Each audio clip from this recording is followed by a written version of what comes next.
to what it can be like in the WSL for a new side. They may be newly promoted, but they certainly have high expectations as Manchester United get us underway here at Hayes Lane. And immediately the ball goes long to Malard, who loses out the first attacking header. I'm sure there'll be plenty of direct balls played to the Manchester United forward this afternoon. Strong foot in early on from Fernandez. A very composed player in at right back for London City Lionesses, and out of the 17 new signings they've made this summer, she's probably one of the standout ones.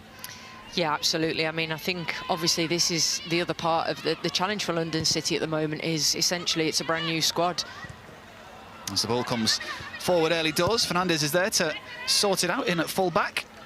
Bizet unable to take control, but she'll get another opportunity now. A support from Sandberg, but instead goes inside. Here's Toon. Sees the run inside of Sandberg. She'll find the cross into the 6-yard box, and it will bobble just a couple of metres wide. But the danger in the middle is always Melvine Malard. Just didn't catch that one cleanly. No, it's interesting as well in the game. So London City Lionesses have changed into a back four from a back five against Arsenal. And then in this situation, they just didn't quite get tight, you know, to the players that were attacking there with Manchester United. Sandberg's made a run into the inside channel into the box, and she's picked out Malard. It's just defended quite well, actually, and she doesn't make a clean contact. Manchester United starting on the front foot here in South London. It's a cross towards the back post, and it strikes Fernandez. But the referee points to the spot. Melvine Malard shrugs her shoulders. But Fernandez, just a couple of minutes into the game here at Hayes Lane, sees a penalty awarded against her. Now I'm intrigued to see if that's for a push, a pull, or a handball. It was all a little bit chaotic. Oh, a push in the back, perhaps.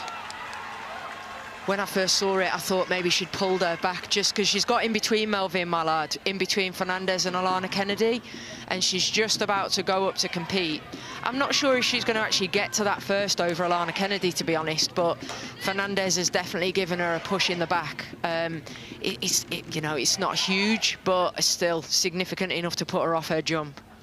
And she completely misjudged the ball, really, judging by how it just bounced off her when she landed on the turf as well. As Manchester United have an early opportunity. Maya Letizia from the spot for Manchester United here at Hayes Lane slams it down the middle, and Manchester United pick up where they left off last weekend in the WSL, and it's Maya Letizia who gives the away side the lead here at Hayes Lane, and that travelling support are on their feet for the big number 4 for Manchester United. But she doesn't rush, she waits. As confident as you like from the spot from Letizia. Yeah, she strikes it really well. I mean, it's hit hard, but it's hit straight down the middle. And goalkeeper, obviously, you know, it's so difficult for goalkeepers in these moments. They've got to make a judgment call and just go with it. So she's dived to her right, but obviously it's been hit straight down the middle. So early lead for United. An early lead, and London City behind for the first time, or conceding first, I should say, for the first time in the WSL. So taking the lead at Arsenal. Already a lot to think about for Jocelyn Precheur, because his side have been on the back foot for the first 4 minutes here at Hayes Lane, but there's still plenty of time to change it around. I think it's just a case of being able to settle into the game a little bit, but the ball speed that they play at just needs to kind of increase, because Manchester United are so quick on the press and then just playing off the front. So just seeing an example where they've actually played through okay, but then the movement off the front line for London City has just caused them a problem to be able to retain possession. I think this is the first time we've seen the ball under the spell of London City in the Manchester United half. That didn't last very long.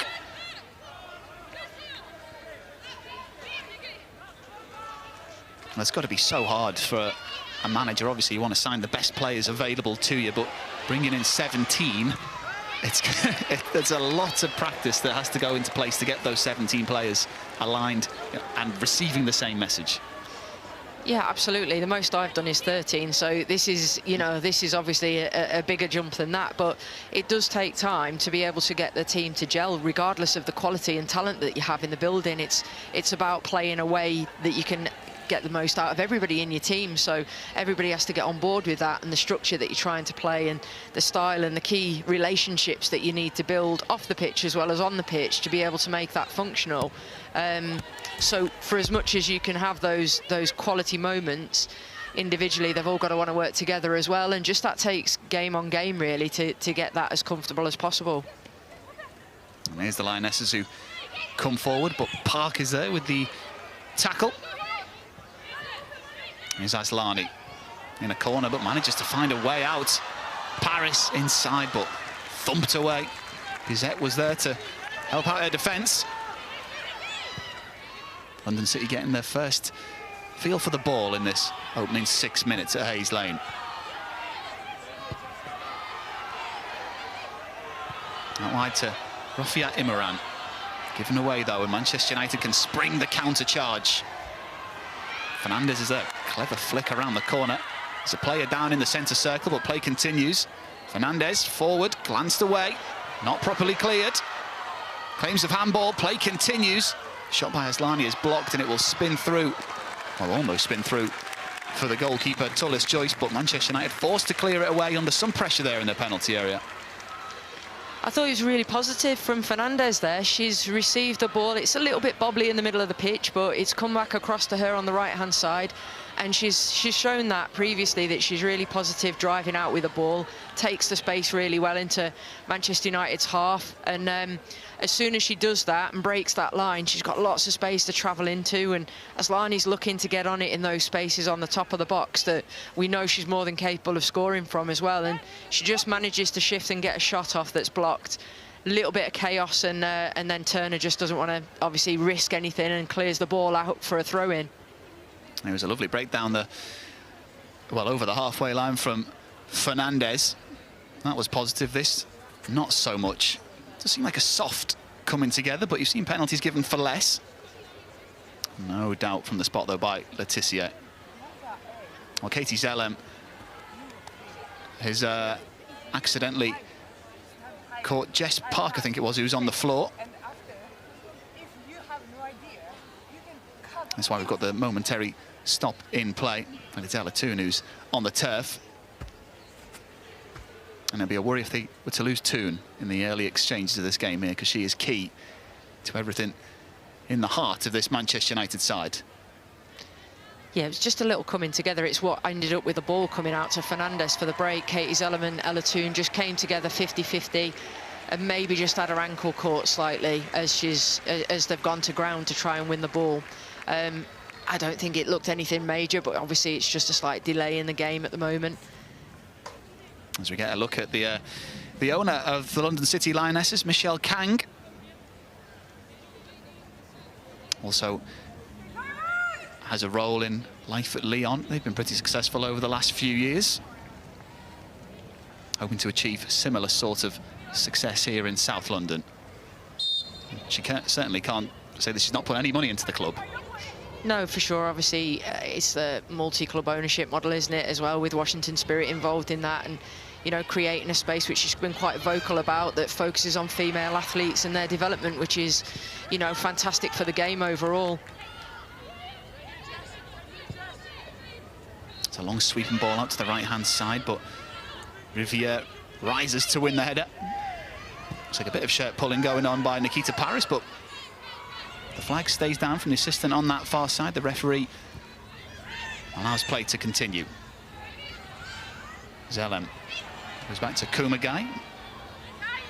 Now Eleanor Letta. Kennedy. To Rodar, closed down. Pressured high by Hinata Miyazawa. And that's just too far ahead of Rivierre Imran. I think what you can see London City are trying to do, obviously with Manchester United, the way that they press, they jump out quite quick in midfield, the wingers go, the forwards go, and so they're just trying to draw the press and then play over it. And Letta there's just overhit the pass slightly, but acres of space on that left-hand side for Imoran to be able to get on the ball there and join in the attack at that point. If they can break that press, they will find spaces in front of the Manchester United back four. And you see that press there. Ella Toon's recovered from that knock.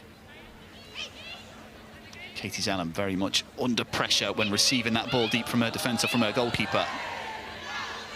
Letta goes long this time, but the ball drops kindly in midfield for London City. Aslani now out wide with Parris. Plays it forward for the run of Goodwin. Stretches those legs to try and get possession, but Tullis Joyce able to clear it away for Manchester United. Such a willing runner, Isabel Goodwin. She works really hard for this team and has got pace to put people under pressure as well. Anything that goes into these backwards passes, you can guarantee she's going to try and chase and hunt them down to put people under pressure. And she does that there, and it wins her team a throw-in. She's now coming deep to collect possession. Manchester United want a foul, but play continues. Here's Kennedy stepping forward out of defence. Fernandez to wicked cross into the middle. The headers met at the back. It was a crucial one by Leticia. Aslani has it, now Fernandez. Left-footed cross this time, not enough depth on it. Parris was the target, but simply beaten to it by the keen Manchester United back line. Bit more of a sustained spell of possession here for London City, and obviously they've broken into United's half a couple of times and created some box entries as well, so different variations of that, but you can see they're trying to get around the outside a little bit more now. Aslani's very free in her role, sometimes central, sometimes she's coming out wide, obviously just trying to connect the units together to be able to play forward. Rodar trip from behind. Too keen on this occasion. Bizet wanted to clearly poke the ball away from the feet of the London City midfielder, but the home side now with the first opportunity in this game to play a direct ball into the penalty area. Yeah, they're setting up for that as well. Aslani's on the ball. And the obvious target is Isabel Goodwin there at the back post. Aslani with the cross doesn't make it initially to the height of the heads. It comes into the middle and is poked goalwards, and from just a few yards out, Kennedy can't beat Tullis Joyce. The best opportunity this game so far for London City, and it's their big centre-back denied by the Manchester United goalkeeper. She's done really well with this. I think the ball over to the back post, they're overloading Manchester United at the back post, and it's missed out the two bigger targets and come round the back for Corrales, who's played a really clever ball straight across the 6-yard box, and Kennedy connects with it well. It's just straight at Tullis Joyce. It's a really big chance for London City, that one. She did do well to guide it with it slightly behind her. Just unfortunate that the Manchester United goalkeeper was right in the spot that she directed it at. One of the many experienced players signed this summer for the London City Lionesses. I'm sure she'd love a goal against Manchester United, being a former Manchester City player, of course. I think she's dangerous as well from dead ball situations, central free kicks, Alana Kennedy. Obviously, in the past, I've worked with her as well, and she works hard on those. She's really dangerous from those sorts of areas, as well as aerial threats in set play situations. Got a lot of international experience as well, and it's the kind of player you want to bring in to find success when you're a newly promoted side. Absolutely. I mean, if you think of the experience of Kumagai and Alana Kennedy as the two centre-back partnership there for London City, it's significant, you know. So as well as having the experience to command the back line and organise that, you also have threats when you're going forward in those attacking situations from set plays. 30 years old, Alana Kennedy. Joined in the summer on just a one-year deal. As you can see by the numbers there, it's the home side who've had more of the ball, but do trail. And that early penalty by Maya Letitia. As manager Mark Skinner takes a look at the tablet in front of him. Loose touch there and a bit of a let-off really for London City as Kumagai clears it. Kennedy's there with the head. Now Corrales. Sandberg tracking her all the way into the London City third. It's a good ball forward and an excellent touch by Aslani, but Sandberg does excellently well to get back and win the throw-in as well. Great recovery there positionally by the Manchester United fullback. Yeah, I mean, she just showed it. She's quick, Sandberg, and she was actually the wrong side of Aslani, who had it was a really good pass and a good touch, but she recovered really well, Sandberg. As we see some of that excellent experience from Kennedy. Just get the right side of Melvin Malard.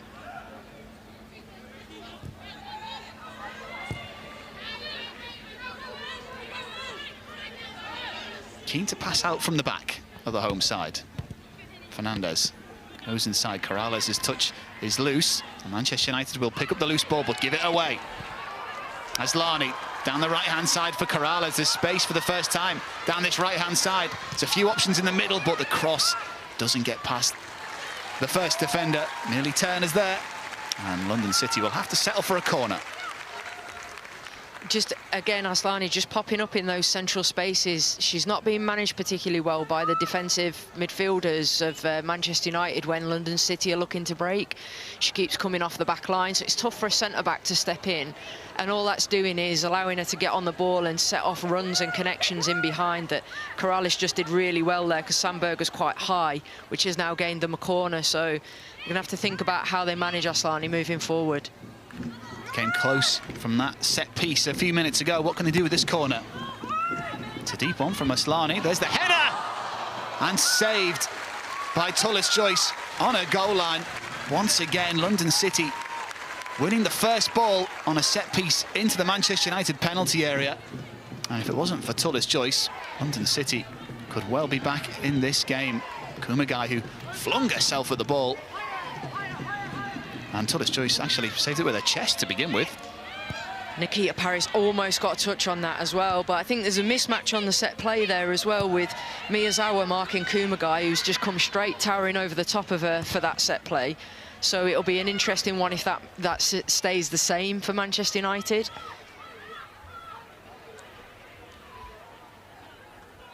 They do feel like a threat from a dead ball situation to London City Lionesses. Fernandez with the header.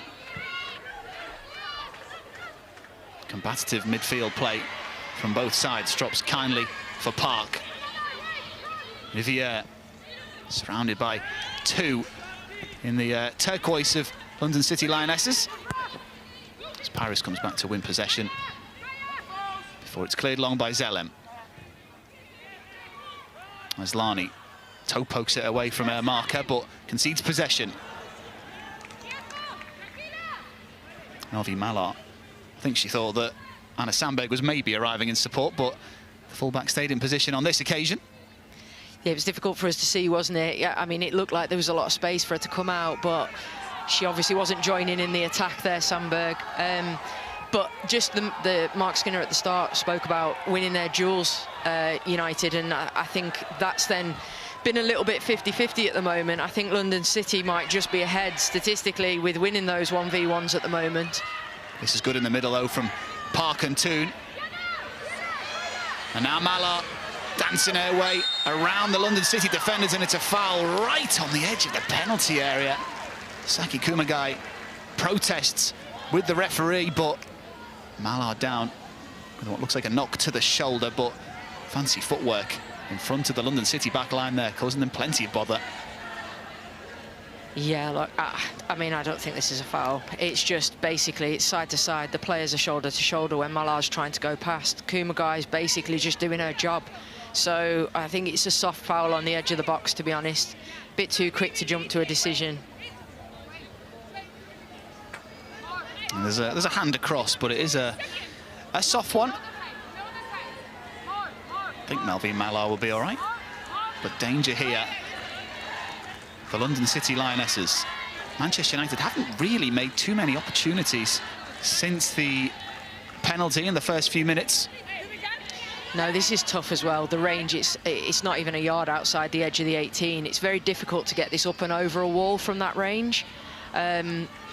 If there's a gap in this wall or any gaps anywhere, I think Ella Toon will find it, but the up and over one's really, really tough.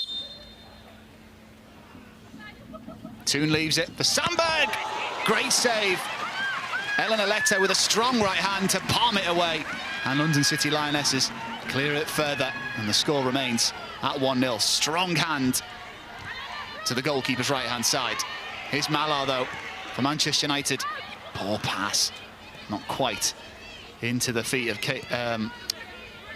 of Millie Turner, who'd stayed forward. Here's Parris. There's Lani, right under the nose of the fourth official on the far side. Zellem. And now Kennedy can bring it forward.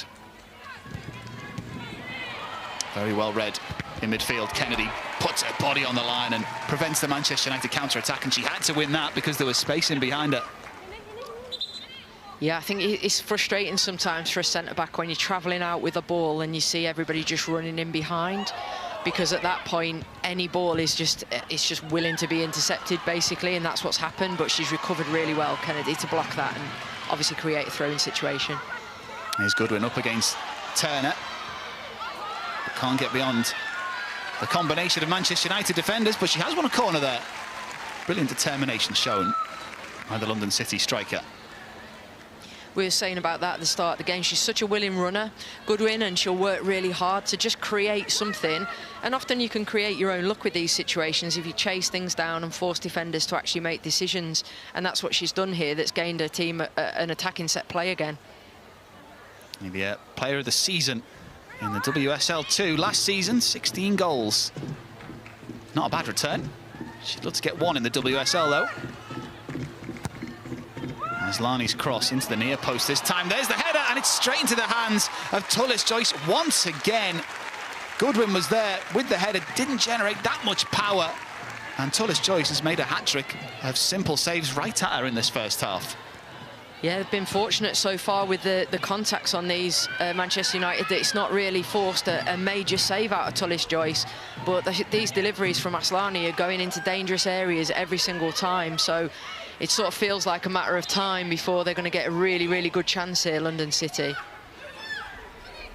Definitely leading on the statistics front, other than the one in the top corner of your screen.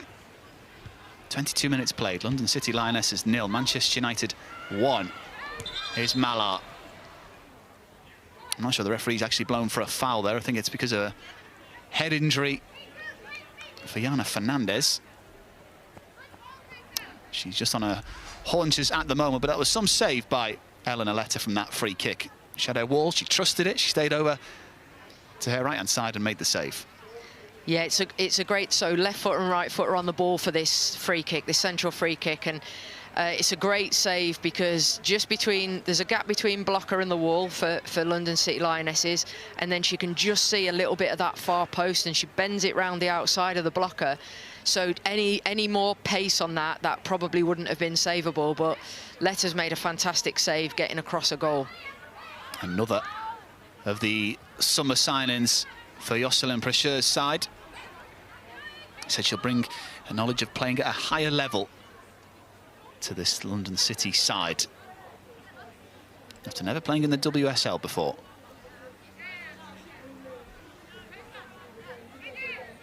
I feel like she's got a lot to prove. Ellen Aletta was part of the Spain team that won the Nations League, but wasn't selected for the 2023 World Cup squad.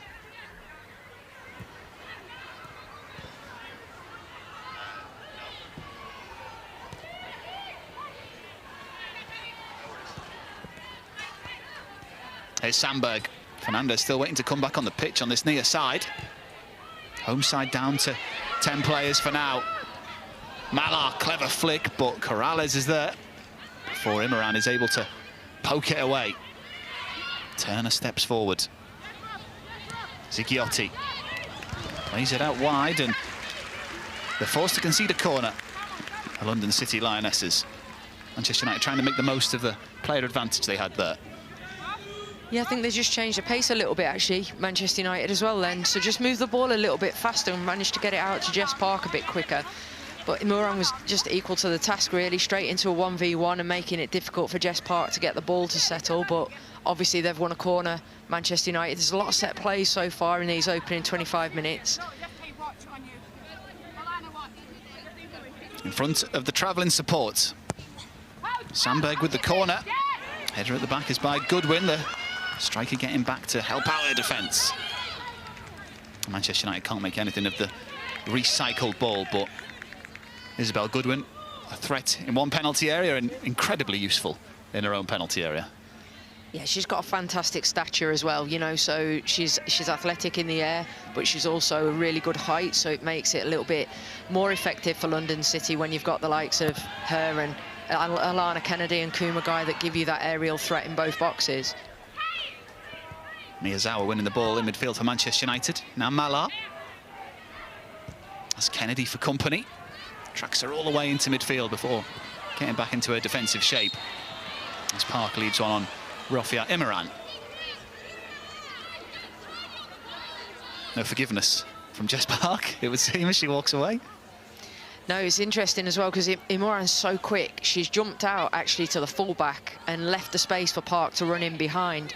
But she's that quick that she's been able to do both jobs and still get from fullback to Jess Park and still put a tackle in. But yeah, Jess Park's obviously focused on the next task straight away, quite quickly there, and moved on. So we just saw Mark Skinner there having a look at the tablet in front of him. What's he looking at exactly on his screen? Is it a piece of managerial tech that we Muggles don't have access to? It's a live feed of the game. So basically, in all the dugouts, we have a program that enables us to rewind, watch and see things live in motion from camera footage. So you can check back on what's actually going on within the team to assess whether your own tactics are working or something else that you need to kind of assess. It just gives you any instant feedback that you need. If you think you're seeing something, maybe you are, maybe you aren't, but you can go back and forth with it to check. Helpful for, I guess, the club doctors and physios as well, in case there's a knock that they need to reassess on video for one reason or another. Yeah, mechanics of injuries, things like that, you can obviously check really quickly using that tool. Oh, and the referee is blown for a foul there when London City had a player over. And it's a real let-off for Rivierre. And I feel like maybe the referee had no other choice there but to show a yellow card after denying that advantage. I mean, I just think, again, just too quick to make these decisions. London City are away here with a 3 versus 2 in Manchester United's half with clear possession of the ball. So to bring it back at that point is a massive detriment to the attacking play that London City were trying to build at that stage. Tissier showing her strength, but yeah, Emily Heaslip had a relatively quiet game other than the penalty awarded in the first few minutes of this game. Which is the only goal of the game that separates these two sides. It's not really been a violent game so far, though. No, not at all. I mean, I just think at the moment, both teams still feel a little bit like they're feeling out their way within the game. It's not as combative as I thought it might be, but there's still plenty of time to go. Here's Goodwin. Plays it against the feet of Turner and behind for another London City corner. And they've been dangerous from these so far in this first half. 3 saves so far for Fallon Tullis-Joyce. All straight at the Manchester United goalkeeper. Let's see if they can make more of this. As we've said, they've had those 3 big chances, really, that have had clean contacts, but just not enough power or direction away from the goalkeeper. So Tullis-Joyce, I think she's not had a lot to do, but the deliveries have been excellent from Aslani. Can she deliver again? Aslani sends it deeper this time, glanced away. I think it was Malard who actually won the header. Now Park, tunes ahead of her. You can hear the shouts of Jess. It gets played forward, but that's very well read by Imran. Into Parris, who puts too much on that and concedes the throw-in. But Rivierre Imran, the remaining defender in the London City half, picking up the pieces and preventing the Manchester United counter-attack from happening. Exactly what she was in that position to do. There she is again with the header. There's Lani beaten to it, but we'll get it now and feed it over the top for Goodwin. Leticia's there, and very calmly plays it out to the right-hand side, and you heard the connection of Parris on Rivierre. And she protests, but just by the sound alone, I can tell you that she went through the foot of the Manchester United player. Yeah, she's definitely made contact. Rivierre's just managed to get her body in the way just as Nikita Parris is about to make contact. She definitely doesn't make contact on the ball, so it's definitely a foul. She'll watch that back and go, OK, maybe it was a foul. Yeah, for sure. Not seen her in too many attacking positions in the first half an hour here, though, Nikita Parris. I think she's just been pinned back a little bit on. She's playing as a left winger, obviously, and she's just been pinned back a little bit by the way that Manchester United are joining in as their right back. That's well done by Park, who somehow keeps the ball and feeds it out to the right-hand side. Plenty in red in the middle. Park is there. Tries something clever to flick it goalwards. The cross slightly behind the Manchester United number 8. There's Turner. Rivierre moves it out wide. Zigiotti looking for movement, finds it. Miyazawa into the penalty area. This is good for Manchester United. Well, there's Kumagai flinging her body in the way of it. And Miyazawa couldn't pick out a teammate on the other side of the 6-yard box, but a brilliant move there from Manchester United. Yeah, it's great play because they've just overloaded that right-hand side with Rivierre. Zigiotti's gone out there as well with Jess Park, and then Miyazawa's just made a run in between centre-back and full-back into the box. It's a really well-timed release of pass as well, and obviously it's taken a huge commitment there to get across and block that cross coming in from Kumagai. Corner for Manchester United, it's a looping one. Toon's there with the volley. It's under the feet of everyone in the middle. And actually dropped kindly into the path of Turner, but she just couldn't sort out her feet fast enough to get a shot away or find a teammate. I don't think she realised it stopped literally right under her feet. It would have been difficult to dig that out, given the players behind her as well. But yeah, it was a good first opportunity, I think, there for Manchester United. The home side looked dangerous from set pieces, so did the away side. That's a good take by Rivierre. She's got plenty of options in the middle, but who needs them? What a finish! Rivierre, from an impossible angle, somehow beats Ellen Aletta. Well, we were looking at the players in the middle who were the option for the cross, but the Manchester United fullback absolutely slams it in. And Mark Skinner's side lead 2-0 here in South London. What a finish. Ah, it's great play. It's great play. They've just dropped it back to Letizia, and Rivierre's made a run on the overlap on the outside.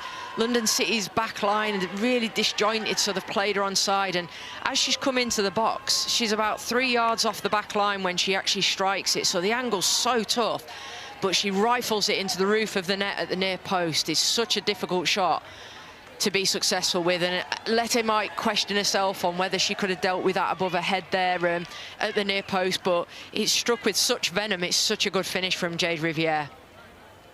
A remarkable strike by the Canadian. She did look up into the middle to see who was available. And the movement in the box was good. You know, the forwards have come off their defenders as well, so they've given her an angle for a cutback, but you know, if you can strike a ball like that, you definitely take that chance on. Brilliant power from the Manchester United fullback, but for London City, they need to get it together because Manchester United are looking dangerous once again. Toon plays it across to Bizet.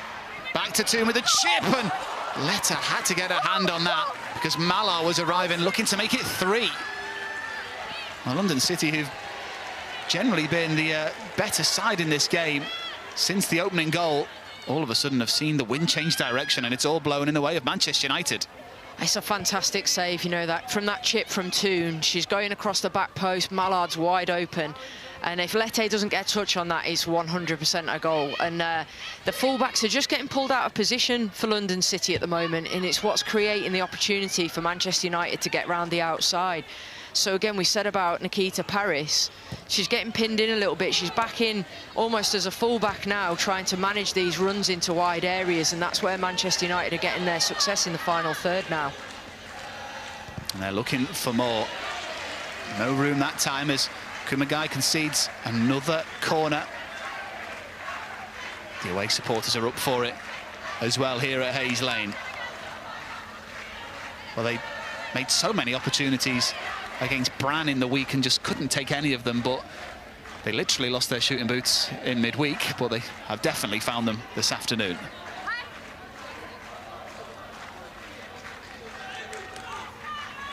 Turner, Parker, Malard looking to find a little bit of room to get on the end of this.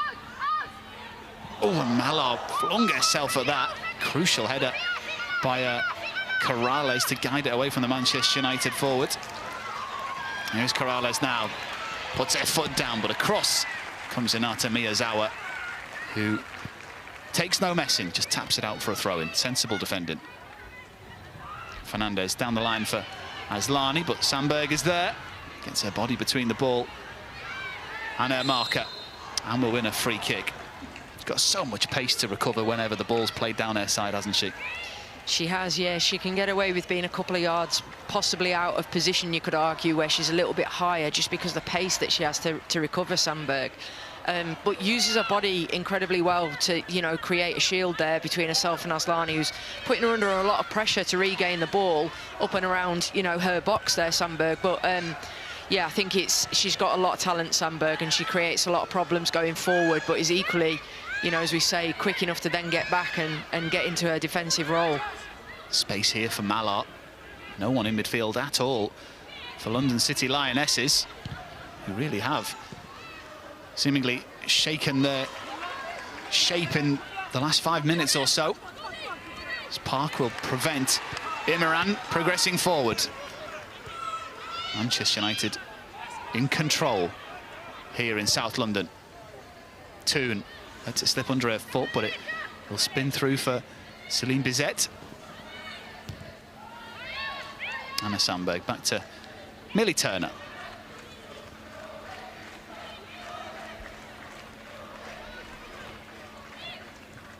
Turner inside to Toon, who gets her toe trodden on. You can see Jade Rivierre over on the far side screaming for it.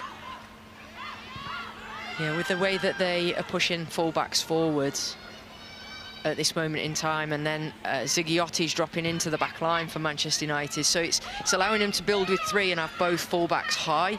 It's pinning back the wingers of London City Lionesses, and they're losing shape a little bit at the moment. We've got Katie Zellum as the highest player trying to press the ball at this moment in time. So those overloads are making Nikita Parris look like she's playing in a back five. Determined play from Zigiotti out from the back for Manchester United. Kumagai back to Eleanor Letta, who this time just sends it long. Parris wins the header. But Rivierre wins the ball. Park spins inside. No one in turquoise closing down the Manchester United midfielder. I think if Manchester United spot the opportunities to change the point of attack a little bit faster, it's going to create a lot of problems for London City at the moment. They're very, very narrow, so it's making life a little bit difficult for them when they're going around the outside, and London City are a bit isolated in those moments. So it could lead to a few spells of attacks in wide areas in particular. London City have had chances in this game. A lot of them have come from set pieces. There is a lot of expectations on the club for Jocelyn Pracheur and from Michelle Kang, the owner, as well. A significant amount of money spent. Grace Gioro on the bench today, but here come Manchester United. Toon had to stretch to control that, couldn't. Parris doesn't have a moment. Letitia stepping forward into the London City half. Imran will settle for the throw-in.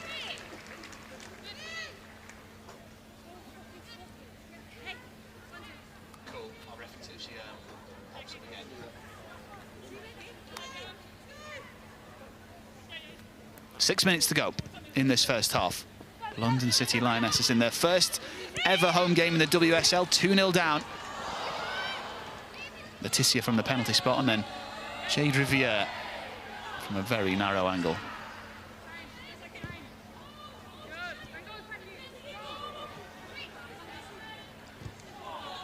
There's Kumagai. And now Kennedy.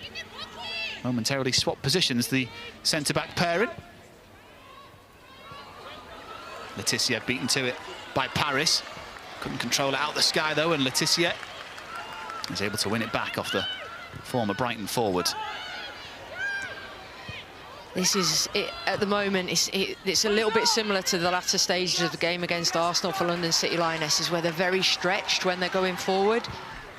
They come forward now. Fernandez with an early cross, which I don't think Goodwin wanted to receive. And here's the full-back again. Fernandez, see the pass and see the idea, but Corrales actually keeps it alive. Corrales, and that's unfortunate. It looked like a lost ball, that, and Corrales continued, to be fair to her, but the luck clearly just not on her side in this first half. Yeah, she made it. It was really good. She was trying to get Sandberg under pressure, managed to keep the ball in play, and she just somehow then coming back off her shin for a goal kick, but she was actually close to getting a set play or regaining possession then, wasn't she? I think it's just when London City are going forward on transition, they get several players up and beyond that, but the back line are then quite slow to come up with that. So as soon as Manchester United then regain the ball, the gaps in their midfield, between their midfield and defensive unit for London City is just a huge risk on a turnover. And in the last game against Arsenal, they were really high on turnovers, 25 in the game it was for Arsenal, which led to 6 box entries and 3 goals. They have to be a little bit careful, London City, on defensive transitions. Well, there's one of the full-backs, Rafia Imran, progressing all the way into the penalty area. Committing a foul, though. Ran all that way just to pull back Rivierre. Rather unfortunate for the Nigerian international fullback.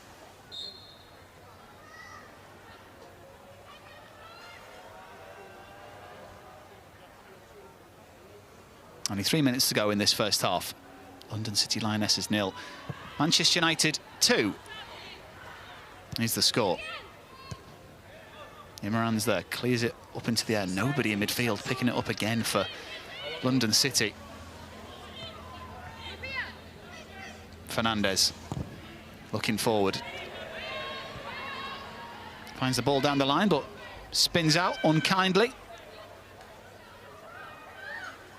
If you were to pick one player out of this London City Lionesses side to focus their play around, who would you say give the ball to her? Well, I think Aslani was the most impactful player of both teams in the first 20 minutes. Ultimately, she's struggling to get on the ball a little bit now, just based on the dominance that United now have in possession. It's definitely flipped the other way. London City had a really good spell for about 10-15 minutes, didn't they? You know, just after the first 15 minutes when it was a bit back and forth. I think that's the thing in terms of the statistics for the game. Manchester United are just to say edge in the possession now, but I'd say in the last 15 minutes that possession will have jumped up significantly in their favour. And I think the thing is that's led to 2 goals as opposed to chances that haven't been taken for London City that, you know, they'll probably be, you know, feeling a bit unfortunate with at half-time because there's 3 big chances from set plays, but that's the difference in the fine margins, you know, to be able to get those goals and actually take them. That's the tough part of the game. Absolutely, as Parris commits a foul over on the far side. Just can't believe it once again, but I think pretty similarly to that one maybe 15 minutes ago, she did definitely come through the back of the Manchester United player Park.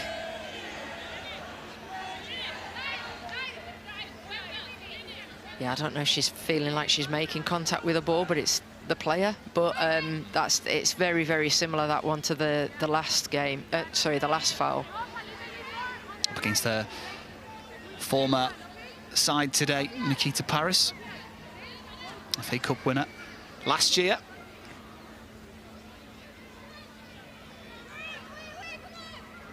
Final minute of the first half. Manchester United to take this free kick. Toon sends it in, plenty of pace on it. It's glanced to the back post, Malard is there. But the offside flag is raised against the Manchester United number 9. May have been offside, but gambling in at that back post, it's a true striker's instinct. Yeah, it's the first influential player, and that was Zigiotti. She was the one that went too early. It's good defending though. Lana Kennedy's got a good first contact on the ball and pushed it really deep in the goal. So I don't think behind the far post, sorry. So I don't think it would have been too much of an issue for London City anyway. Here's Sandberg. Malard looking to build on those 2 goals she scored against Leicester City. There will be a minimum of 3 minutes of additional time. That's 3 minutes. That's a lovely touch. Parris, Goodwin trying to stay onside. Manchester United rolling the dice, keeping that line high as London City came direct towards them. It worked out. Now London City back into the rhythm at the back. 3 minutes of injury time added on. I think there's opportunities that London City, when they go in at half-time, they can just think about how they utilise central areas a little bit more, because the Manchester United are leaving Miyazawa as a sole holding midfielder with 2 centre-backs behind her, and Aslani just keeps popping in either side of that player, and actually if they can find her like they just did again then, she's their best way of connecting the midfield to the forward line and facing forwards and getting more bodies in and around attacking areas. She's very difficult to get the ball off, Aslani. As the cross comes into the middle, there's the header. It's a glancing one, and unfortunately, 2 glancing for Nikita Parris. And for the first time in this game, found herself on this near side of the penalty area, but it was a cross in. She had to run away from goal to direct it towards Tullis Choice, and she was going to have to take that wonderfully well to bring one back for London City. Yeah, it's a really difficult one because she would have had to have generated all the power from about 15 yards out as well, based on the type of cross that was delivered. So really tough ask. Michelle Kang will have plenty to think about. Say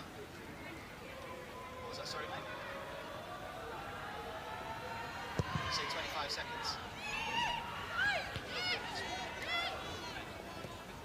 Here's Toon.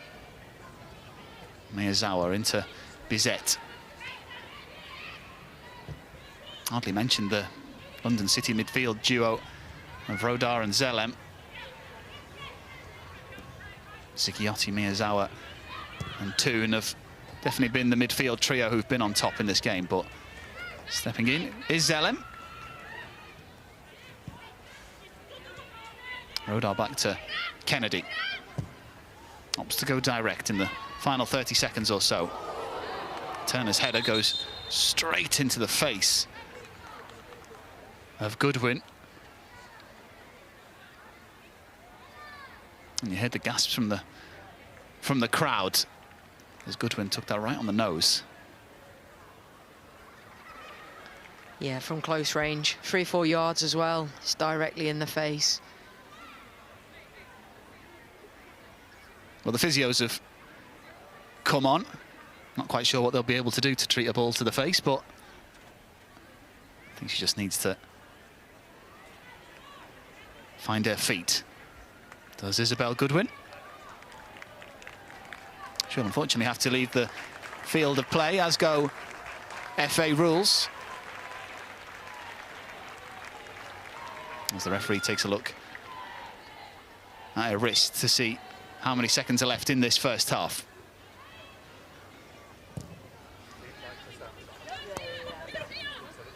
Jess Park. Lovely link-up play. It's back with Park. Toon. Great play. Zigiotti. Bizet trying to find the angle. Encouraged to shoot. Does shoot. But sends it right down the throat of Elena Lette. And that is the final action of the first half.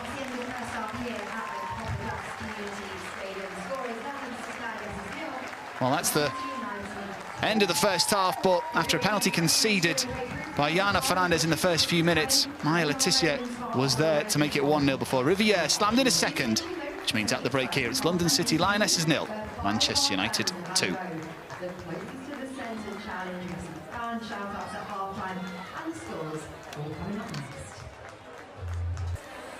We shall see. As the second half gets underway here at the home of Bromley, Hayes Lane. It wasn't too long ago that London City Lionesses were playing down at Dartford. That was the last location, the last time these two teams met. Manchester United winning 5-0 on that occasion. Here's Park. Lays it forward into the feet of Zighiotti, who lands on the ball after being tripped. And have a free kick right on the corner of the penalty area. Corrales, the guilty party. Well, she just dangled an ankle out, didn't she? Yeah, and Zighiotti's actually create that whole move from the back as well, when she's just run in behind the right back to then obviously exploit that space in that right-hand side again. So let's see what that's going to look like as it evolves, really, for Manchester United. And obviously defensively there for London City to keep managing those runs going out into those wide areas, and whose job it is to jump out to that. Alatoon waits, arm in the air. It's a deep cross to the back post, and Letta takes no chances. Miyazawa opts to play it back. London City not getting out particularly quick. Here's Letitia. Miyazawa to Jess Park. It might open up here for Park. She instead plays it through for Malard, who sweeps it in for 3. A minute and a half on the clock in this second half. And Manchester United find a third. And it's Malard who continues where she left off against Leicester City last week. 3-0 down, and another goal conceded by London City Lionesses. 3-0, Manchester United lead. If you just look at the run from Jess Park there, just going on the blind side of Isabel Goodwin. And then obviously as this is released, it's an offside, isn't it, for Malard there, but wasn't evident from the first camera angle at all, but certainly on that second one you can see she's definitely gone too early. It's a good finish though when she gets through. I mean, she takes it really well on the opposite side of Letty. I don't think it's being checked either, is it? Or spoken about. Play looks to continue. 3-0. Here's Aslani. Goodwin. Out wide it goes, and out for a throw-in for Manchester United, but Malard, she just made her run a little too soon. Park maybe could have played it sooner into Malard, but Malard there to do what she's in the side to do, but you can just see there on the replay, just behind the defender Kumagai, and Alana Kennedy can see right across it. She can tell that she's offside. Yeah, she absolutely knows. As you can see there, she's flagging the assistant referee there, but yeah, it's difficult in those moments, but those are the key things that matter, obviously. 2-0 is very different to 3-0 at this stage, isn't it? So it's a tough one to take for London City. Manchester United were so dominant at the end of that first half. They'll have been told by their manager, if we can get an early goal in this second half, we could possibly put it to bed. And that's exactly what they've done. Still no VAR in the WSL, remember. Personally, I think it's better for not having VAR, but occasions like that are the perfect example of why you need it. I mean, I think the reality of it is that it wouldn't be feasible in the types of grounds that most of the women's games are played in, so lots of things would need to change to accommodate for VAR to be able to make that work. And I think we're still in that conversation about the debate around referees not being full-time, and that's still a priority, that becomes the first port of call, really. Here come Manchester United looking for another one. They do have another one. Sandberg down the left, and from a few yards out, Melvie Malard gets another. 2 goals in 2 minutes for Melvie Malard. She's at it again in the WSL. 4 goals on the opening 2 games of the season, but the overlapping run here by Sandberg is brilliant. She gets there just in time, and there is no one, absolutely no one, picking up Malard. Kumagai sucked in. Imran didn't track her in. And Manchester United punish the newly promoted side. 4-0 they lead now. I think when you look back at this, it's always difficult when you're playing in a back four and teams get multiple players overloading in wide areas, because what it does is it pulls Alana Kennedy out of central areas to be able to try and track Sandberg, who she can't prevent from crossing. And when Kumagai then steps forward as well, you 1v1 right in front of goal, and Malard just slots in between and takes it brilliantly well. The cross is excellent, by the way. She does everything for her, Sandberg, really. But it is so tough when you get pulled out into those wide areas from centre-back positions, and that's what's punished them there. And so they're going to need to manage how they protect the box a little bit here and control the game, try and get a foot on the ball, London City, to slow things down a little bit and get the shape back. That's been an obvious flaw throughout this game for London City. They do look like, at the moment, a team full of players who've not spent much time in this shape or even in this kit playing with each other. 5 minutes played in the second half. 4-0 the score. And again, Jocelyn Precheur's side conceding 4 goals in the WSL. Toon can't squeeze it through. Imran's in the way. As Lani unable to get there, it'll just come straight back at the home side. Zigiotti. Rivierre, this time the flag goes up against Manchester United. Spotted on this near side, and that was definitely a cross by Jade Rivierre this time. Yeah, definitely that one.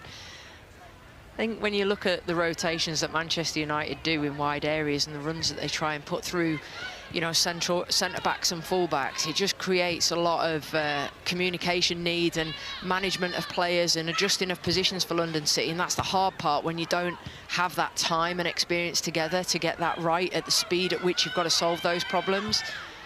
So it's a really tough test when you're managing teams like this that move so quickly and freely.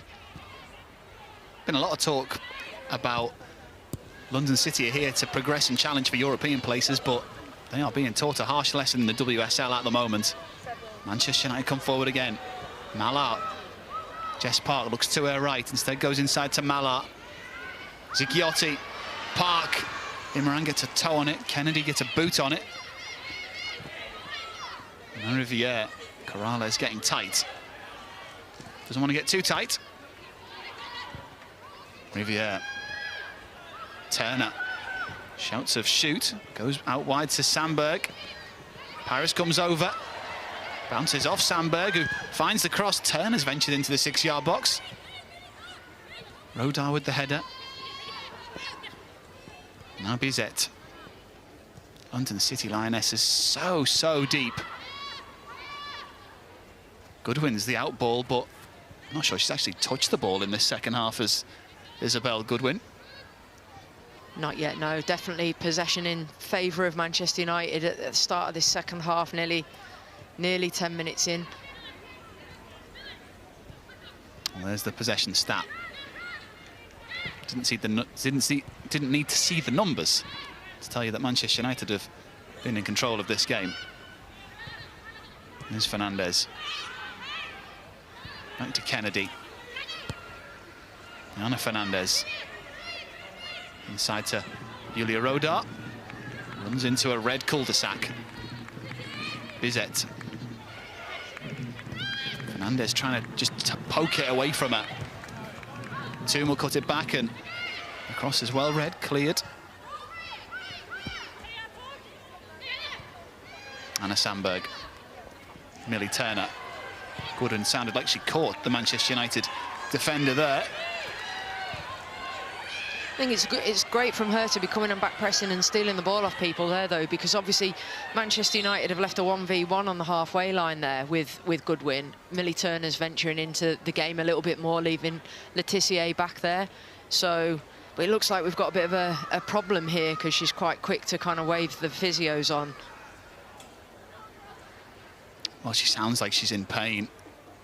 She, of course, had that injury in the cup final a few months ago. A fractured foot it was that saw her struggle over the summer. And she really does seem to be in some bother here, does Millie Turner. Started 30 of the 31 games last season, did Turner, as we get a look at Malard's first goal.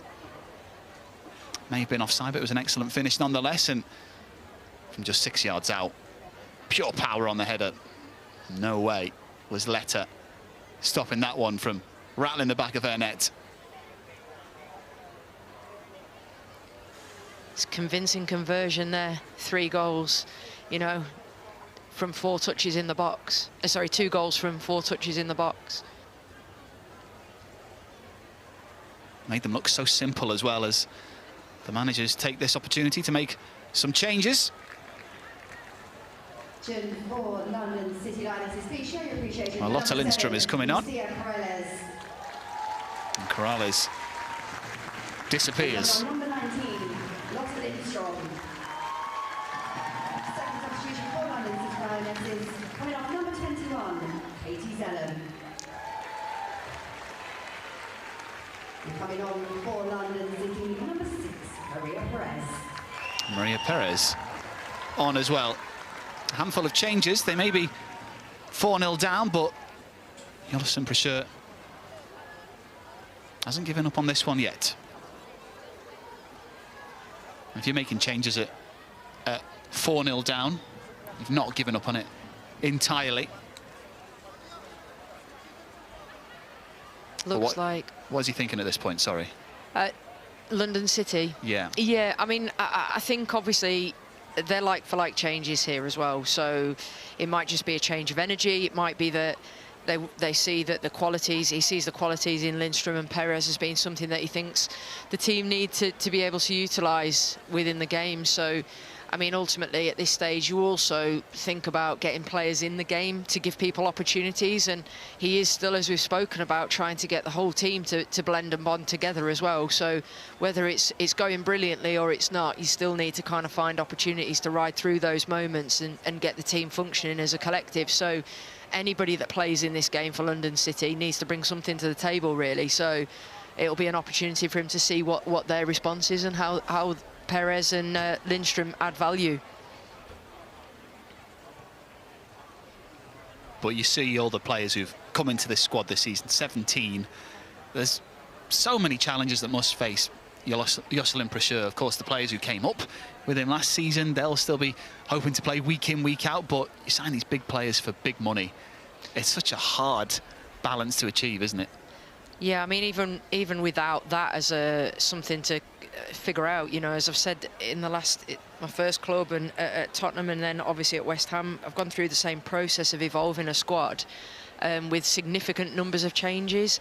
And it takes time to build relationships amongst players, because obviously, you know, for women in particular, they want to make those bonds to be able to be more effective as a team when it comes to pressure moments and difficult challenges that you face. So, you know, the time spent off the grass is really important and invaluable. How you create the culture, the environment for players to thrive in, not just to perform, to actually thrive in. That's something that all goes on behind the scenes before you even really get into what it involves with your playing philosophy, how you want to try and achieve that as a team, and the buy-in from the players, both in the way that you want to go about how you play, but also what you actually do from a playing style perspective.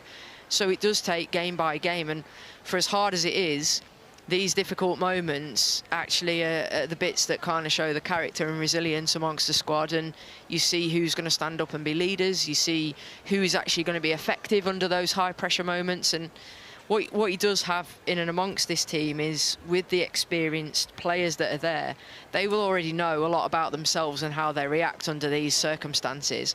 But what he might not know and what they might know is how they're going to react as a group to being in difficult situations like this. And that's a huge learning curve in these moments that, you know, I've gone through a number of times. You know, it's difficult, and unfortunately you can't do it all overnight, and people expect that. And you see the money, you see the players, and everybody expects that results will happen immediately, but it's not the reality of what needs to go on in a high-performing football team. Because that's often the top line, isn't it? They've spent millions on these players, and they should immediately have an impact. But we talk about team spirit.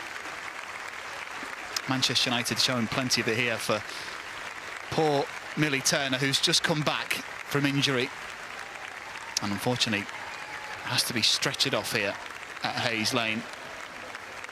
seemed like such an innocuous injury as well, but Millie Turner, unfortunately, has to leave with her head in her hands, and that's a sight that no one wants to see. Yeah, we heard, we haven't seen it back, obviously, but we just heard the contact, didn't we? You know, it just sounded like just making like a poke tackle from behind, a little bit of contact on the ankle potentially, but clearly it's whether it's a landing after that or something that's done the damage, we obviously aren't sure at this moment. But Dominique Janssens, who's obviously very experienced, coming into the game in place of her. Not a bad substitution to be able to make at all. For Mark Skinner, defender for a defender. And I'm sure that won't upset the rhythm of things too much for Manchester United. No, I wouldn't imagine so. I thought she was outstanding last year for them, and clearly experience is really high. So, you know, it's a great sub like for like almost to be able to put into the game. Into her second season at Manchester United after joining from Wolfsburg, where she spent 5 years in Germany. On the WSL, of course, all the way back in 2019 with Arsenal. It's an easy catch for Fallon Tullis-Joyce. Rivierre Imran opting for the early cross, but not connecting with it as she would have wished. I think she missed a great run by Asllani, running in between defenders into the box as well, unmarked. So it's a great opportunity to get her on the ball in the box there. But positive signs in terms of the run, and obviously looking to play forward a bit more aggressively. Let's hope that that creates some more opportunities for them. The forward run was made in the midfield by Parris, but not found. And Manchester United get the ball back again. Bizet loses out. Fernandez, Malard. She'll want that hat-trick, which she didn't get last weekend, too, and tries to play it into Malard. Asllani to Imran. Now Rodart. Forced to play it out wide. They just don't have a moment in midfield, do they, London City? Manchester United playing this game at their pace. Park out wide now with Rivierre. Zighiotti. Park asking for it, but back it goes to Laetitia. Now Perez, one of the substitutes for the home side. Asllani, got momentum here, London City. Goodwin does well, does very well to get there ahead of Janssen. But Janssen also does well to slow down the London City forward and then pinch possession back and clear it away. And it looked for a moment there like Goodwin had the opportunity, but Janssen straight up to speed with this game. I thought she took it on the move into the box brilliantly there, Goodwin, but obviously Janssen's just tracking her player really, really well and defending to just protect the inside channel, really, to stop her from coming inside. It's just allowed her to get in that 1v1 in wide areas and nick the ball back, which is excellent defending and just showing her experience there. The Dutch defender in command, as is Zighiotti. She's had an excellent game in the Manchester United midfield. Marlon.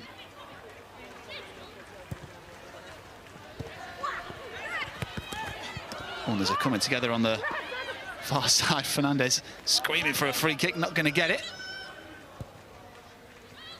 Malard. Parris will leave that. Kumagai for Imran. Crosses the halfway line. Can't find a turquoise shirt.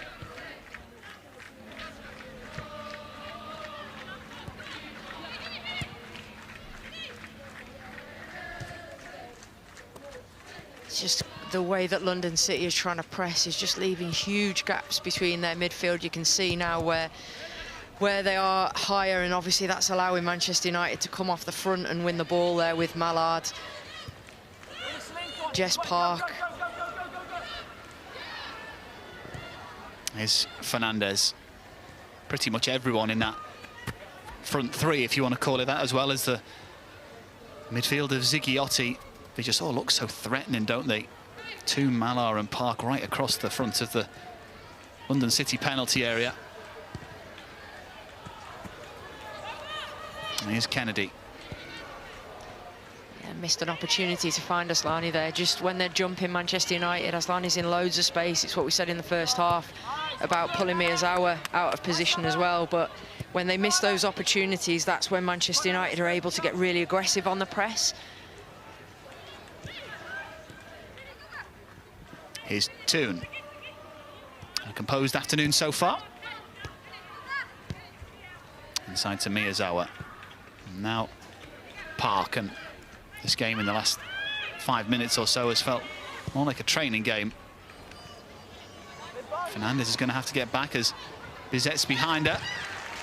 Does well to guide it back to her goalkeeper, Elena Letta.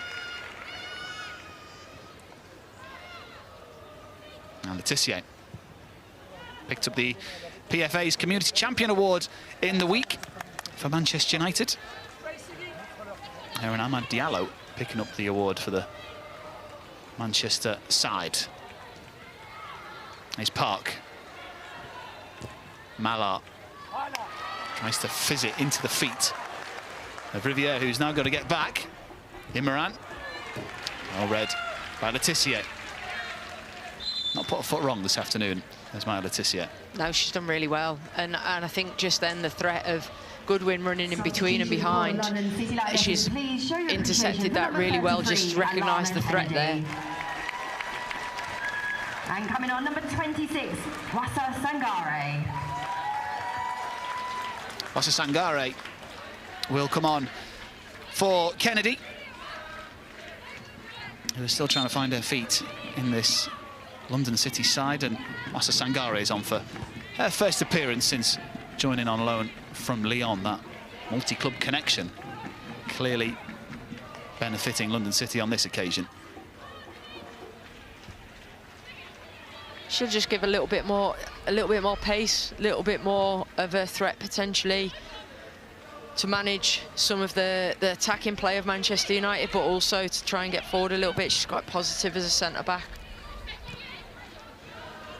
And I think, again, maybe an example of Jocelyn Precheur trying to work his way through his new players and get them used to playing on the pitch together.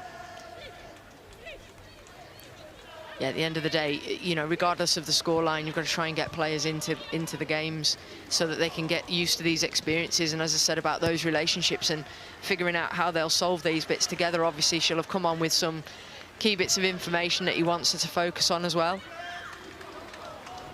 Sangare on loan for the rest of the season. Is joined to play more often. Not presented with enough playing time, the teenager in France. Be interesting to see how the season develops, how many starts she gets, because the combination of both Kumagai and Kennedy is quite impressive in terms of experience. There's Fernandez. Rodar lets it roll over her foot. Zigiotti fizzed into the feet of Bizet, but Fernandez is there. Parris, and the fullback continues the overlapping run, but Janssen sees that and sends it into the empty stand on the far side.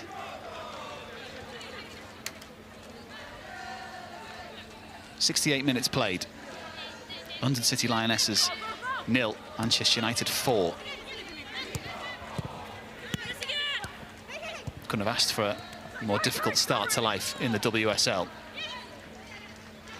Parris up against Sandberg. Slows down, former Brighton forward, finds a cross though. Excellent attempt, an excellent block as well, as Imran also tries a look from range. Manchester United back in control, but a ball over the top to Lotta Lindström. She really caught that volley on the first time of asking. It's unfortunate that there was a red shirt in the way. Yeah, she struck it brilliantly, and obviously Nikita Parris there to keep the ball in play and then get that cross off with her left foot as well. And yeah, it's a good block, to be honest. And then the follow-up chance is also blocked, I think, by her own player, Goodwin, in the end, but still just positive signs there to try and take chances on. Long ball forward for Julia Rodar to control, but it was always going to be a hard one to take command of. As we get a look at Parris, determined there up against Sandberg, and she's not been able to beat her all afternoon, really, but Janssen in the way on that opportunity. It was actually Letitia who leant into it. You could see her put her hand behind her back to prevent the penalty being awarded.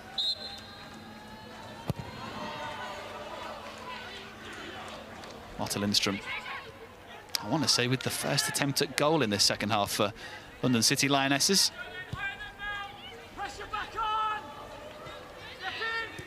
Yeah, I think so. I mean, in terms of the possession that they've had in Manchester United's defensive third, it's been minimal this half, really.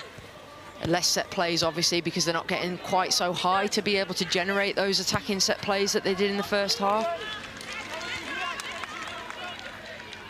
Yeah, Fallon Tullis-Joyce not called into a flying save as of yet in this game, which I'm sure she'll be pretty relieved about. Here's Ella Toon. Anna Sandberg back to Toon.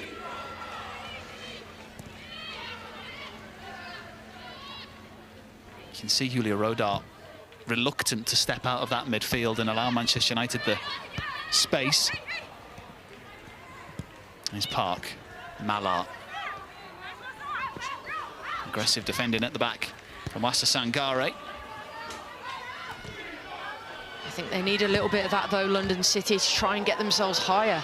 You know, just to be staying in that duel and making life difficult, forcing the ball back so that they can try and jump then and try and win things on a pass back to the goalkeeper, which obviously almost turned itself into something from that last attack there.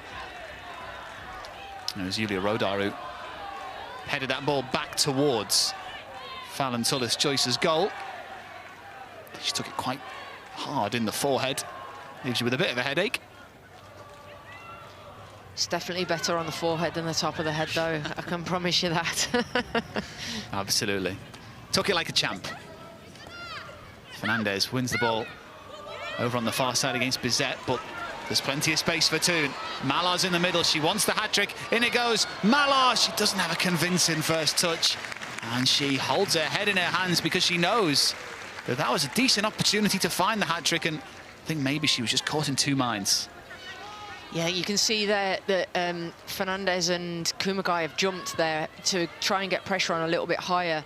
Ella Toon's ran from deep, that's kept her onside, and then she's just not took the ball on the move as well as we've seen her do so far in the game there, Malard, to create the quality of the chance. Yeah, it looked like she was trying to control it more than anything, Melvin Malard. With the big tie coming up against Brann in the week, of course, Manchester United are 1-0 down.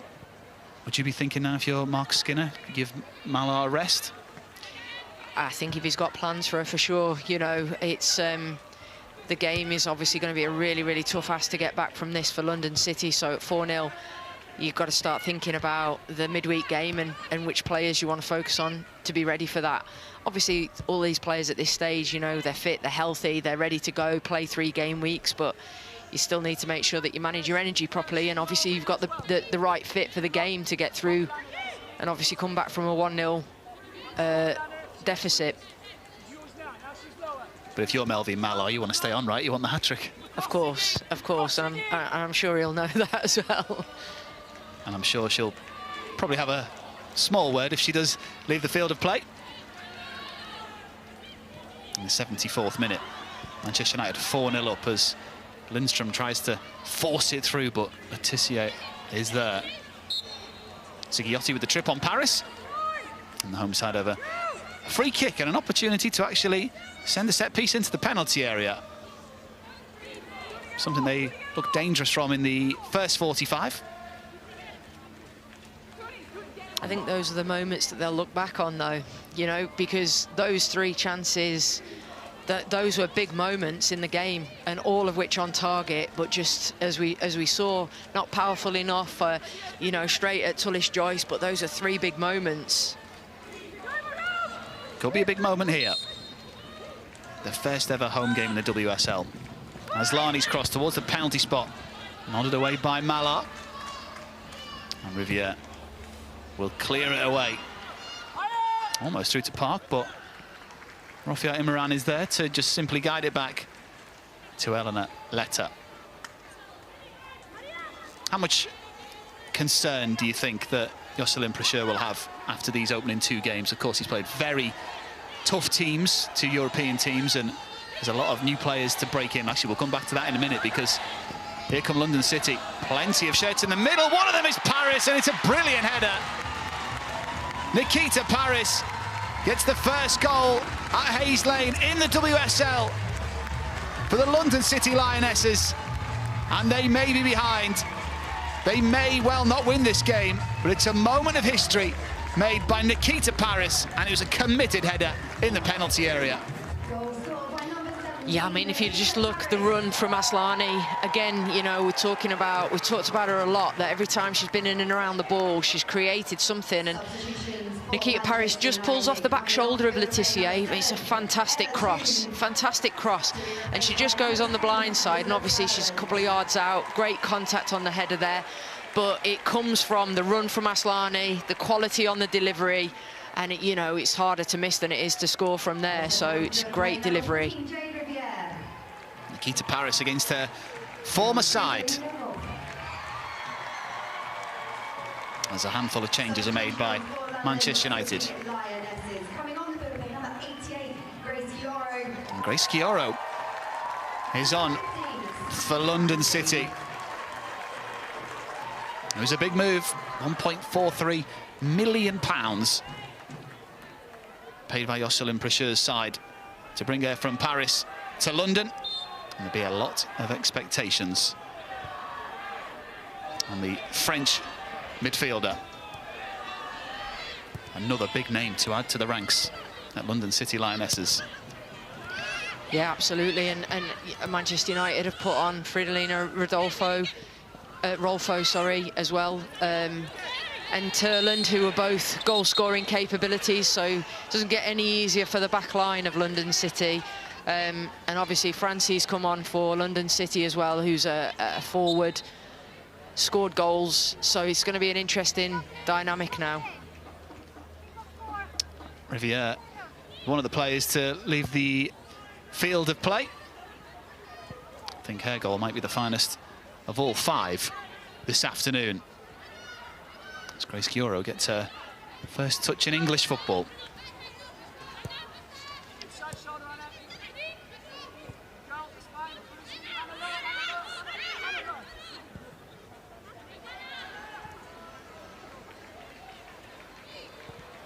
Well, this afternoon was always going to be a historic occasion, but you've got to be pleased for the manager, the players, and the supporters as well, who have had that moment this afternoon to cheer a goal.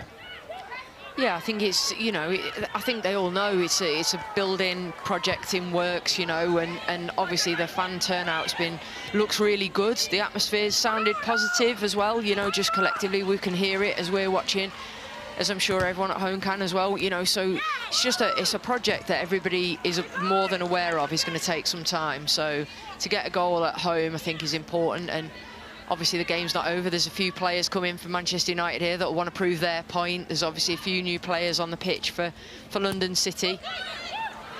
Here's Chioro off the bench, plays it across to Lindstrom. That shot took a deflection, it will be a corner. But Lotta Lindstrom finding that return pass from Chioro. She was stretching for it, but there was a touch. I think it was Laetitia to send it behind for a corner.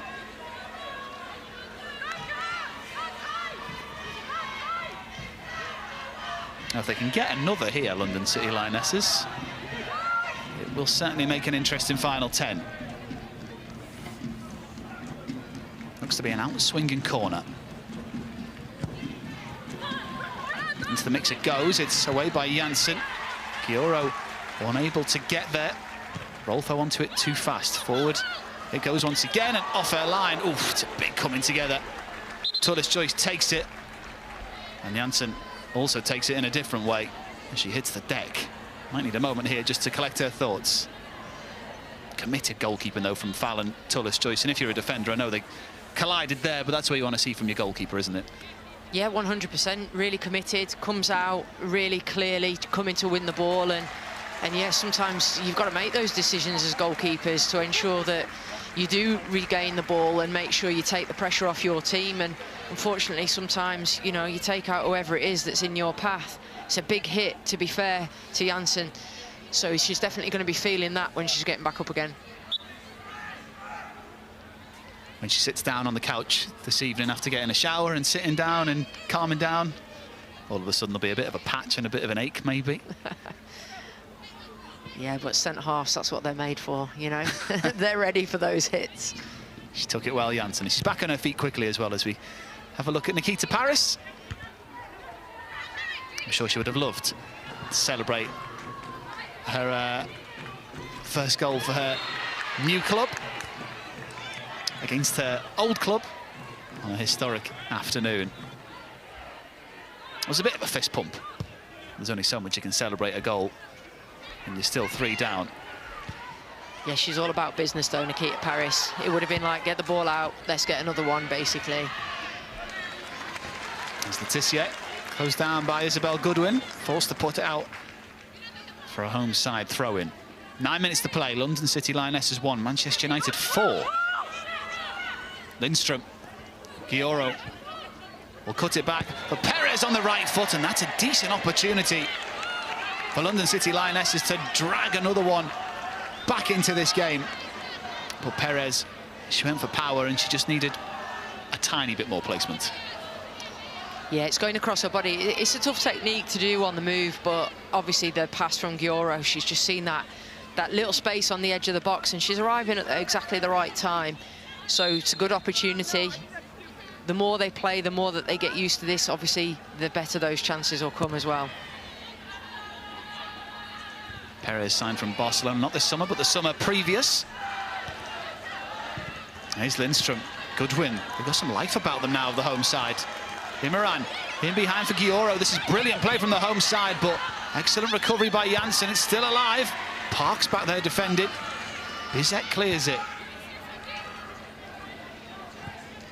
There's Kumagai. Masa Sangare back to Kumagai. And that's a fist pass into the feet of Perez. And they relinquish possession cheaply. Park pokes it through. An opportunity to regain the 4-goal lead, but strike from Fridolina Rolfo takes a wicked deflection and goes behind for a corner kick, but a loose giveaway will certainly leave you open when you don't seem to have the disciplinary shape that London City Lionesses have been lacking in this match. Since Gioro's come on, I don't know if it's just the, you know, the quality of player that she is that's lifted London City, but her movement's been excellent to find little pockets of space. But I think as a collective, they've just lifted their energy a little bit in the attacking third, and it's created a couple of opportunities. Corner into the near post and straight out for a goal kick. You could hear the frustration from the outcome of that corner kick. But I think you're right. I think the crowd have got a little bit up for it as well, which also gives the players an extra boost. Manchester United with a couple of changes. Well, Anna Sandberg is off. She's had an excellent afternoon down the left-hand side for Manchester United. Coming off for the visitors, number 18, Julia Zigliotti. There's Gabby George. There's one change. And Lisa Nalsund is the other for Manchester United.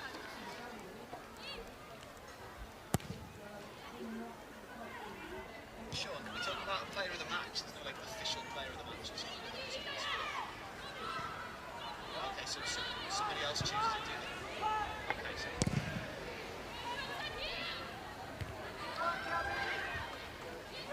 5 changes apiece now for the home and the away side. Gioro's not getting there. Bizet into Malard. Back to Bizet. Finds the cross to the back post. Park's there. It's too slow to react, and Sani Franci was back to flick it away. Not quite sure that Park knew the substitute was arriving behind her then. No, it's good recovering from Franci to get on the wrong side and obviously to make life difficult for Jess Park. As Malard has a half opportunity there. It was a difficult one to take, but you can see why she went for power. Kumagai was aware of where she was, but it's a good 3 or 4 yards away from the Manchester United forward, and Malard, if presented with that opportunity once again, she might approach it slightly different. Yeah, I think she'll be disappointed with the contact there, to be honest. She had more space than she probably realised, and of course, like, the area it's coming in on her left foot, but still, she's definitely got an opportunity to get that on target. Fernandez wasn't giving up on that. Catches Janssen, who didn't like that tackle, but all's fair in love and war. There's a high five.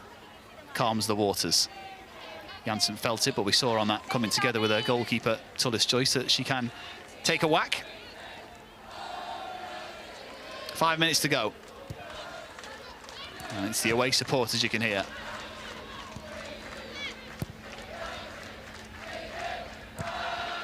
And here's Letitia. It's Bizet. Started this game out on the left-hand side for Manchester United. Imran. Lindstrom to Kioro. Sangare. Dancing away from Turland, who would love to get in on the act again.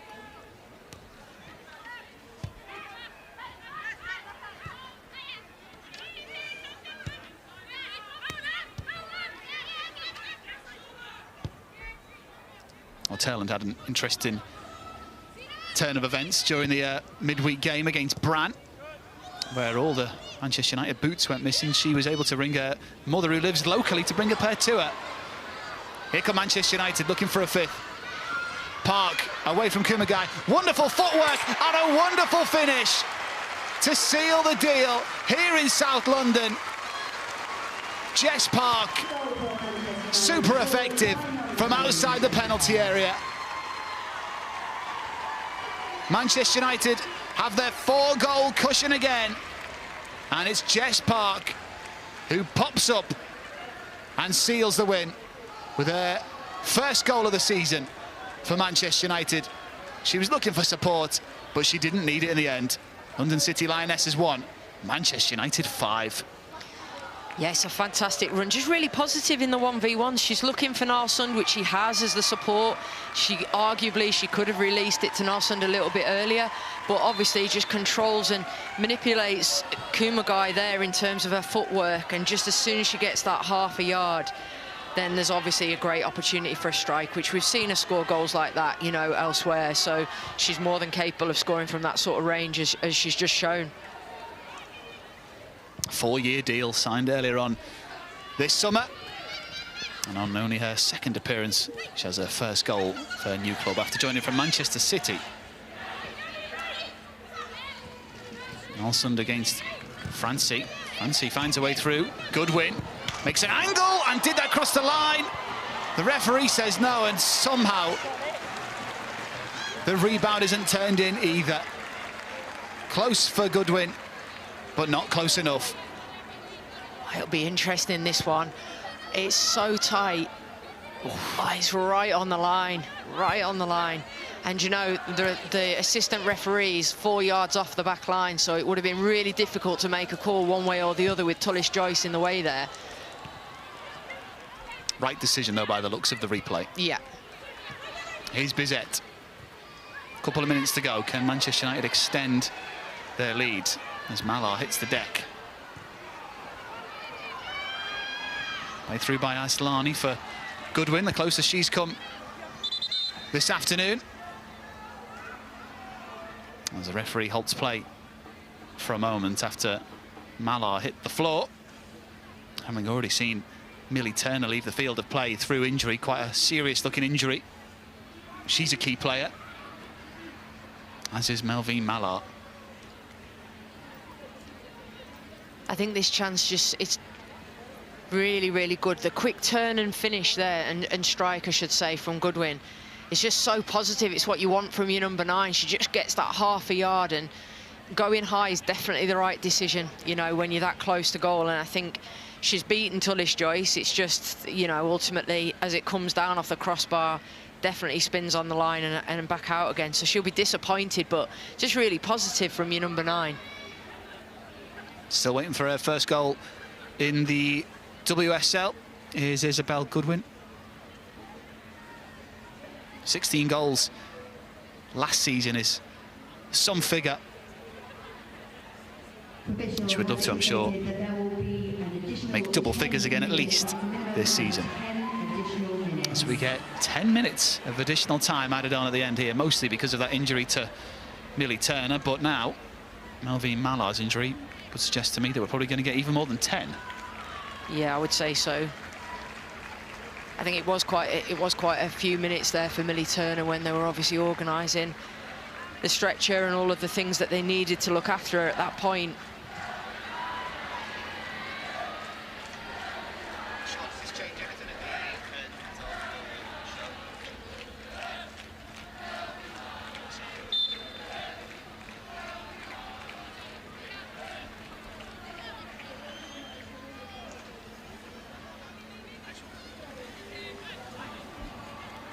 So will we get anything else in the additional 10 minutes here at Hayes Lane?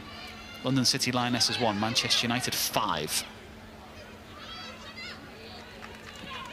They couldn't buy a goal in the Champions League in midweek, but they'd more than made up for it here. As Gioro doesn't get that return from Goodwin, and they're now a player light in midfield, but Goodwin will plug that gap for now.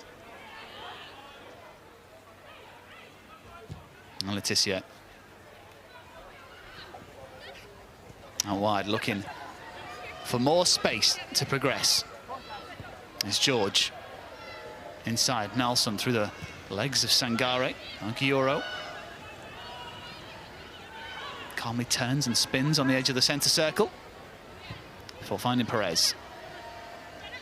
Now Fernandez, who conceded that penalty in just the second minute of the game, you may well remember. Seems a long time ago now. Yeah, it does. It does seem there's a lot going on. There's been a lot of events in this game. It's definitely been, you know, exciting to watch. Might not be finished yet. Heslani up against Janssen. Can't get beyond the big Dutch defender, but keeps possession. Only momentarily, though. Rolfo inside to Park. Nalson's too slow. Gioro wins it back. Lindstrom, Bizet across, unable to clear it away.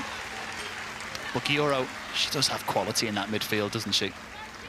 Yeah, just the positions that she's taking up to help her team to just manage defensive transitions as well. She's just giving that security a little bit more, so actually they just look a little bit more connected from back to front since she's come onto the pitch.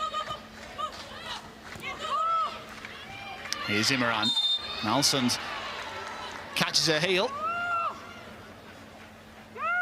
Only a slight touch, but enough to send the London City defender to the floor. And they're going to have an opportunity to test the Manchester United backline once again with one of these set pieces. It's Fallon Tullis' choice. Sets up her wall in case the home side try anything rather clever in towards that near post. The 5 targets in the middle look like they're expecting a cross.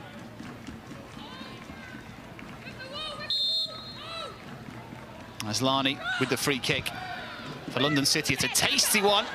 Goalkeeper's there with the punch. Not the most convincing from Tullis' choice, but it's cleared away. There's Fernandez up against Turland. Perez chucks it in. Goodwin glances it on. Volleyed away by Nalsson. Too slow Miyazawa. But the counter's on. Turland tries to feed it through for Fridolina Rolfo, but this time it doesn't come through to the Manchester United substitute. Letitia tracked by Goodwin.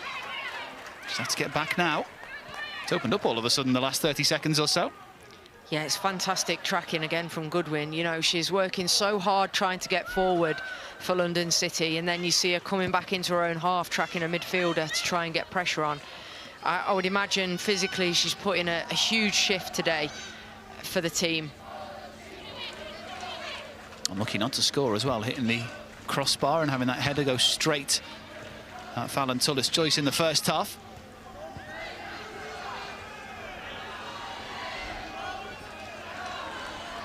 Here's Park. Wonderful turn, but can only find the feet of Kumagai. Gioro. It's looking promising. Aslani finds the cross. Good wing, cuts it back for Gioro, who has to stretch out her right boot, but can't bring it under her spell. And now Manchester United are on the counter-attack. Park. Fernandez committed full-blooded tackle. Excellent defending. Yeah, really good defending. Really important as well, because Park, obviously we've seen she's been dangerous in that 1v1 setting, but just slows things down again, Fernandez, by making that tackle. London City can have a little bit of a spell and get themselves organised again, because when they're going forward with these numbers now, it looks like something could be created, doesn't it? Yeah, they do look dangerous on the counter-charge, Manchester United, but not with passes like that, you don't. How do you think Elena Letta will be feeling? The London City goalkeeper conceded 4 against Arsenal, now 5 against Manchester United. Well, look, a lot of things have to happen before it even gets near your goalkeeper. So I think these are things that, as a team, that they need to reflect on. Because ultimately, one person, often, you know, you miss a chance. The forwards think it's just them. If you concede a goal, goalkeepers think it's just them. You know, there's a lot of things that go with it, and so I think, obviously, every goalkeeper is diligent in terms of how they prep and the things that they want to be successful at. But ultimately, the team in front have got to make it harder to get anywhere near her. Absolutely. The Spain international, I'm sure, will have better days in goal for Jocelyn Precheur's side.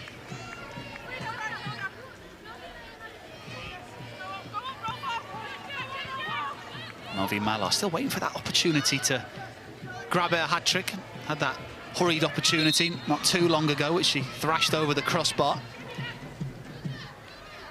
Whether she gets the third or not today, she had an excellent start to this WSL campaign. And they will need her in midweek, as she's awarded Player of the Match. Manchester United forward, do you agree with that, Rianne? Well, I mean, I think when you look at the conversion that she's had, the number of touches in the box that have actually created the chances, I think she's been really effective in her role, to be honest. So that's all you can really ask for, isn't it? 2 goals that have made a huge difference at some key times within the game that really kind of put it away from London City, so they're crucial moments. Now, right at the start of the second half, the quick-fire double for Melvin Malard. A couple of thousand here inside Hayes Lane, and Jocelyn Precheur will be very happy with those numbers. May not be happy with the result, but there'll be parts of today's performance which I'm sure he'll be pleased with. After these sort of defeats, how quick are you as a manager to get back to assessing the footage and assessing the performance? Are you up first thing tomorrow morning with your cornflakes and your cup of tea?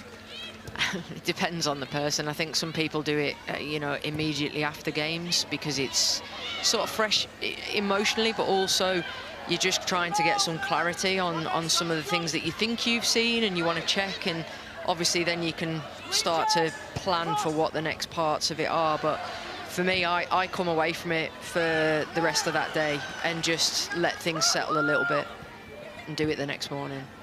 Here come London City. Aslani.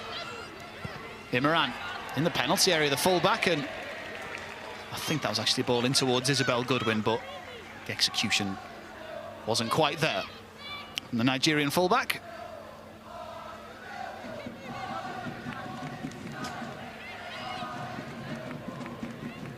Final minute of injury time.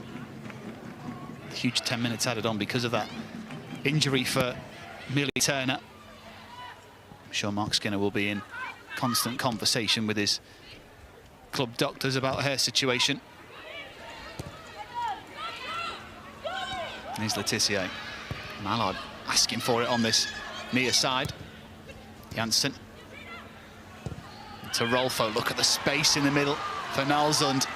Manchester United might not be finished here. They're looking for more. Turland, she wants in on the action. Brilliant slide and tackle, though, by Singare to knock it out for a throw-in on this near side. Yeah, it's great defending that, to be honest, because I think Turland's done everything she can with that, and she's actually setting herself up to potentially get a shot off as well. So it's really important timing for that tackle. Well read by the young defender. Parris away. As the referee blows the whistle on the first ever WSL game here at Hayes Lane. Not an afternoon to remember for London City Lionesses, but for Mark Skinner and Manchester United, it's another big win in the WSL.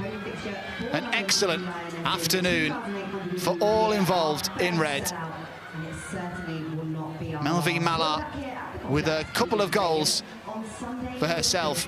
Maya Le Tissier scored a penalty inside the first few minutes. Jade Rivierre scored a wonderful strike as well from an impossible angle.